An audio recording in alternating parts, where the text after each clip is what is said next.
ጤና ይስጥልኝ የተወደዳችሁና የተከበራችሁ የምናሉሽ ወታ ኢንተርቴይንመንት ተከታታዮቻችን በሙሉ እንዴት ቆያችሁልን?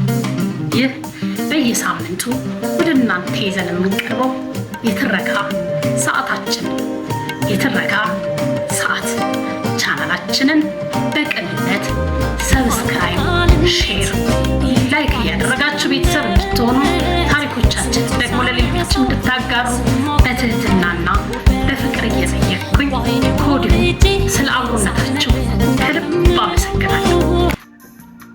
ያልተነበበው አንባቢ አቶ ነጋሽ ባልቻ፣ ጸሐፊ አንዷለም አራጌ፣ በትረካ አዘጋጅቼ ያቀረብኩላችሁ ምናልሽ ረታ ነኝ።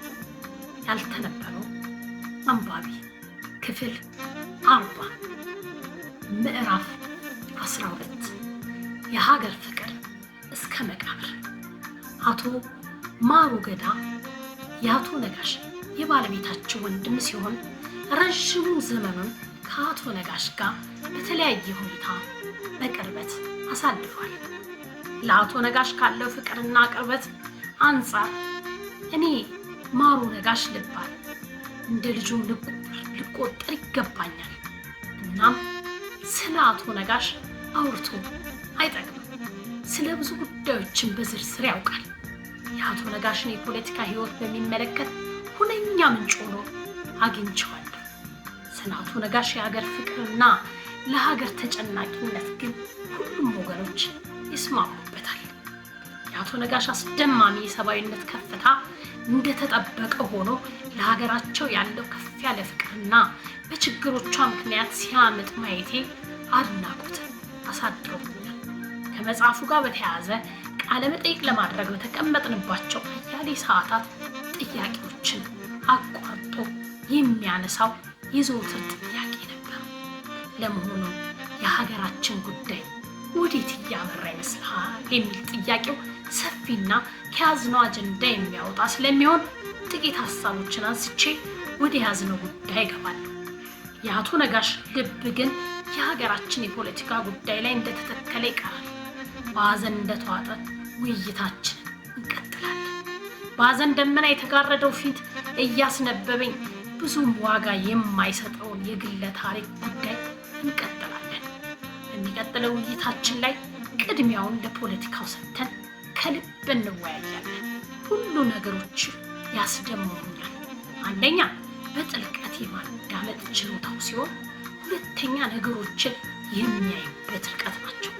የፖለቲካ ሕይወቴን መስመር እንዲይዝ ትልቅ አስተዋጽኦ ያደረጉት ታዋቂው ፖለቲከኛና ምሁር ዶክተር ኃይሉ ሐራያ እና አቶ ነጋሽ ባልቻ እንደ በረዶ ረግተው በማዳመጥ ችሎታቸውና ነገሮችን ከስሜት በጸዳ መልኩ በመረዳት ብቃታቸው በጣም ተመሳስለውብኛል። በጣምም አስደንቀውኛል። እንዲህ አይነት ስብዕና በቀላሉ የሚዳብር ብዙም ላይ የሚገኝ አይደለም። የአዛውንቱ ኢትዮጵያዊ የኋላ ፖለቲካዊ ሁኔታ ላይ ፍንጭ የሚሰጡ ነገሮች ካሉ በሚል መዳሰስ ጀመርኩ። ሙከራዬንም ከንቱ ያላስቀረ ምላሽ ወደ አቶ ማሩ ገዳ አካባቢ ተገኘ። አቶ ነጋሽ የመሰረተ ወገራምን አካባቢ ህዝብ የልማት ጥያቄ ለመመለስ ያልዋጠጠው ዳገት የለም። ፖለቲካዊ፣ ማህበረሰብ፣ ኢኮኖሚያዊ፣ ፖለቲካዊ ጉዳዮችን ከመመለስ ጋር የተያያዘ ይመስለኛል። አቶ ነጋሽ የፖለቲካ ቢሮ የመያዝ ፍላጎት ባይኖረውም የህዝብን ጥያቄዎችን ለመመለስ ሲደክም ነው ይኖራል። እንኳን የመኪና ጭስ ይጨስበታል ተብሎ ሊታሰብ ቀርቶ ዝንጀሮ የሚኖሩበታል ወይ በሚባል አካባቢ ለህዝቡ ያለውን ርዕይ አሳብቷል። ማታ ማታ እስከ ሌሊቱ 6 ሰዓት ድረስ በዚሁ በልማት ጉዳይ ላይ ተጠምዶ ሲያመሽ ድንገት ሌላ አደጋ ህይወቱ ላይ እንዳይደርስ በመስጋት ወጥተን እንጠብቅ ነበር። በእንዲህ አይነት ህዝባዊ ጉዳዮች ላይ ፈጽሞ ድርድር አያውቅም ሲል አቶ ማሩ ገዳ ያስረዳል። አቶ ማሩ ቀደም ያሉና አንጻራዊ ፖለቲካዊ ጉዳዮች ላይ ወጣቱ ነጋሽ ባልቻ የነበረው ተሳትፎ ላይም ብርሃን ይፈነጥቅብናል። በንጉሠ ነገሥት ኃይለ ሥላሴ ዘመን በነበረው ፓርላማ የክስታኔን አካባቢ ችግሮች የሚያሰማ አንድ ሰው ፓርላማ ውስጥ ሊኖር ይገባል የሚለው ሀሳብ የአካባቢው ልሂቃን ተስማምተውበት ነበር። በወቅቱም አንድ እጩ ተመርጠው ነበር። የምርጫ ቅስቀሳውን ከአሁን ዘመን ለየት ያለ ይመስላል። በተመራጮችና በመራጮች መካከል የሚገባው ስምምነቱን መጀመሪያ ላይ ተመራጭ ለመራጭ አንድ ጠጅ በመግዛት እንጂ ወደፊት አመጣዋለሁ በሚለው ልማት ወይም ለአካባቢው አለኝ በሚለው ርዕይ ላይ በዋናነት የተመሰረተ አልነበረም። ጉዳዩ ለረጅም ዘመን በቅርበት ሲከታተሉ የነበሩት እማኞች እንደሚያወሱት በዘመኑ የህዝቡን አንድነት ተጠብቆ አንተ ጉራጌ ነህ አንተ ኦሮሞ ነህ ሳይባባል በመከባበር ላይ ተመስርቶ ነበር የሚኖረው። በኋላ ግን ያለ መግባባት በመፈጠሩ ውጥረት ተከተለ። ውጥረቱን ምክንያት በአንድ ወገን አቶ ነጋሽና ሌሎች ወገን ሲሰለፉ፣ በሌላ ወገን ደግሞ ሌሎች ወገኖች ተሰለፉ። በዚህም ምክንያት የፖለቲካ ፓርቲ ባይኖርም በሁለት የተለያዩ ሀሳቦች የተከፈለ ማህበረሰብ ተፈጠረ ማለት ይቻላል። አንደኛው አቶ ነጋሽ የወገኑት ሀሳብ ጉራጌ ከኢትዮጵያ የጠበበ ሀገር የለውም፣ ጉራጌም አይከፋፈልም የሚል ሲሆን፣ በሌላ ወገኑ የቆሙ ደግሞ የተወሰነውን የጉራጌ ክፍል ወደ ኦሮሚያ ለማካተት የሚሰሩ ነበሩ። እንደምንሰማው በዘመኑ የነበረው ምርጫ በሌሎች አካባቢዎችን በስፋት ይታይ እንደነበረውና በወቅቱም ቀደም ብለን እንደጠቀስነው ድምፅ በጠጅ መግዛት ይቻል ነበር። ሁለት ጠጅ የጋበዘ ተመራጭ አንድ ድምፅ ቃል ይገባለታል ያገኛል። በሂደቱ ከጠጅ ወደ ገንዘብ ተቀየረ። በገንዘብም መጀመሪያ የአንድ ድምፅ ዋጋ 10 ብር የነበረ ሲሆን ቆይቶም 20 ብር ሆነ። ተመራጮች ገንዘብ በእጅ ይዘው ድምፅ ለመግዛት በየጠጅ ቤቱ ሲዞሩ ይታዩ ነበር። ካርድ ያለው ግን ካርዱን ከኪሱ መዥርጦ ያሳየ ነበር። ውሉ የሚፈጸመው በፊርማ ወይም በሌላ ተጨባጭ መንገድ አልነበረም። መራጩ ጠጁን ከተጠጣ ወይም 20 ብሩን ከተቀበለ በኋላ በቃሉ መሰረት መምረጡን ማረጋገጥ የሚቻልበት ሁኔታም አልነበረም። በመተማመን ላይ ብቻ የተመሰረተ ነበር። አቶ ነጋሽ በዚህ ወቅት በዘመኑ በነበረው የፖለቲካ ባህል መሰረት በጨዋነት ያመነበትን ወገን በሙሉ መሰጠት ያገለግል ነበር።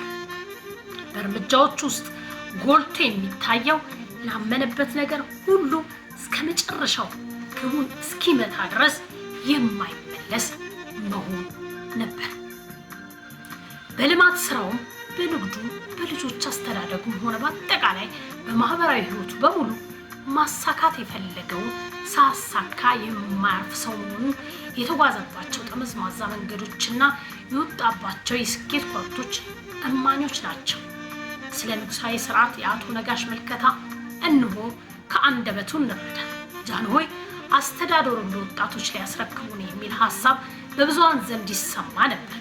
ይህም በሌሎች ሀገሮች እንደሚታየው እንደ እንግሊዝና ጃፓን ንጉሠ ነገሥቱ ከላይ ሆነው ፖለቲካው በፖለቲካ አዋቂዎችና በሙያተኞች ይመራ የሚል ትልቅ ተስፋ ነበር። በ1950ዎቹ በተለይም ከነ ጀነራል መንግስቱ ንዋይ የመፈንቅለ መንግስት ሙከራ በኋላ ንጉሱ እያስገመገመ ያለውን የጥፋት ደመና ተረድተው በጊዜ ተገቢውን እርምጃ እንዲወስዱ የሚጠይቁ ጽሑፎችን ለንጉሱ ቅርብ ናቸው ከሚባሉ ሰዎች ሳይቀር ይወጡ ነበር። ለአብነት ያህል አቶ አዲስ አለማየሁና አቶ ከተማ ይፍሩ ማስታወስ ይቻላል። በደብዳቤ ጽፈው በመስጠት በራዲዮ እንዲነበብ የሆነበት ሁኔታም ነበር። የሰብአዊ ልማቱ፣ የእርሻው፣ የንግዱ ኢንዱስትሪው፣ የትምህርቱና የጤናው አይነት እንዲከፈት የደከሙ ሰዎች በአይነቱ በስርዓቱ ውስጥ ቢኖሩም ለረጅም ዘመን ያገለገለው ስርዓት እድሳት የሚፈልግበት ወቅት ላይ ስለነበር፣ ይሁን እንጂ የለውጡን ሀሳብ ንጉሱ በበጎ አልተቀበሉትም። የተወሰኑ ሰዎች ቦታ ቀያይረው ያረጀውን ባቡር ባረጀው ሀዲድ ላይ ሂድ አሉት። አቶ ማሞ ታደሰና አቶ ታደሰ ያዕቆብ የሚባሉ ሰዎች ከመቀየራቸው ውጪ የተለየ ለውጥ ሳያደርጉ ቀሩ። በእውነቱ በሁኔታው ብዙዎች አዘኑ። ውጤቱም እነዚያን ሁሉ ሀገሪቷን ከባዶ አንስተው በየዘርፉና በየሴክተሩ አይን ገላጭ እርምጃዎችን የወሰዱ ምሁራንና አዛውንት ባለስልጣናት ያለ ርህራሄ ለሚቀላ የአመፅ ሰይፍ ዳረጓቸው። ሰይፉ ለእርሳቸውና ለቤተሰባቸው አልቀረላቸው ይለናል ጸሐፊያችን አንዷለም አራጌ ያልተነበበው አንባቢ። ለዛሬ ያዘጋጀንላችሁ ክፍል በዚህ ተጠናቋል። በቀጣይ ሌላኛውን ክፍል ይዘን እስክንገናኝ ቸር ቆዩልን እያልን ለቻናላችን አዲስ የሆናችሁ ሰብስክራይብ፣ ነባሮቹ ላይክ፣ ሼር እያደረጋችሁ የጀግኖቻችንን ታሪክ ለሌሎች አጋሩ እንላለን። ቸር ቆዩልን።